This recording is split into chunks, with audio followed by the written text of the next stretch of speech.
ವೀಕ್ಷಕರಿಗೆಲ್ಲ ನಮಸ್ಕಾರ. Welcome to my YouTube channel. Bigg Boss Kannada season 13ರ ಕಾರ್ಯಕ್ರಮ ಮತ್ತೆ ತೆರೆ ಮೇಲೆ ಬರೋದಕ್ಕೆ ಸಜ್ಜಾಗಿದೆ ಅಂತಾನೆ ಹೇಳ್ಬೋದು. ಇದಕ್ಕಿಂತ ಮುಂಚೆ ಈಗ ಮತ್ತೊಂದು ಟ್ವಿಸ್ಟನ್ನು ಇಟ್ಟಿದ್ದಾರೆ ಬಿಗ್ ಬಾಸ್ ಕಡೆಯಿಂದ. ಹೌದು, ಈ ಬಾರಿ ಬಿಗ್ ಬಾಸ್ ಮನೆಯೊಳಗೆ ಎಂಟ್ರಿಯನ್ನು ಕೊಡೋದಕ್ಕೆ ಕೇವಲ ಜನಸಾಮಾನ್ಯರಿಗೆ ಮಾತ್ರ ಒಂದು ಅವಕಾಶವನ್ನು ಕಲ್ಪಿಸಿಕೊಟ್ಟಿದ್ದಾರೆ.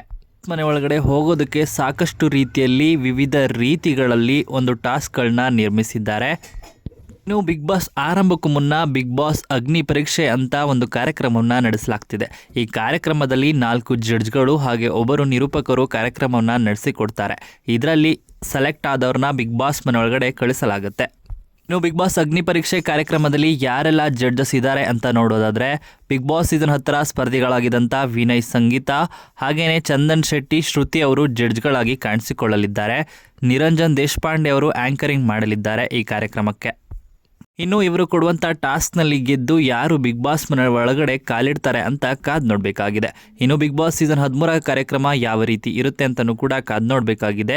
ನಿಮ್ಮ ಪ್ರಕಾರ ಯಾರೆಲ್ಲ ಬಿಗ್ ಬಾಸ್ ಮನೆಗೆ ಬಂದರೆ ಚೆನ್ನಾಗಿರುತ್ತೆ ಅಂತ ನಿಮ್ಮ ಅನಿಸಿಕೆಯನ್ನು ಕಮೆಂಟ್ ಮೂಲಕ ಕಮೆಂಟ್ ಮಾಡಿ ತಿಳಿಸಿ. ಹಾಗೆಯೇ ಬಿಗ್ ಬಾಸ್ ಸೀಸನ್ 13ರ ಅಗ್ನಿ ಪರೀಕ್ಷೆ ಬಗ್ಗೆ ನಿಮ್ಮ ಅನಿಸಿಕೆಯನ್ನು ಕಮೆಂಟ್ ಮೂಲಕ ಕಮೆಂಟ್ ಮಾಡಿ ತಿಳಿಸಿ.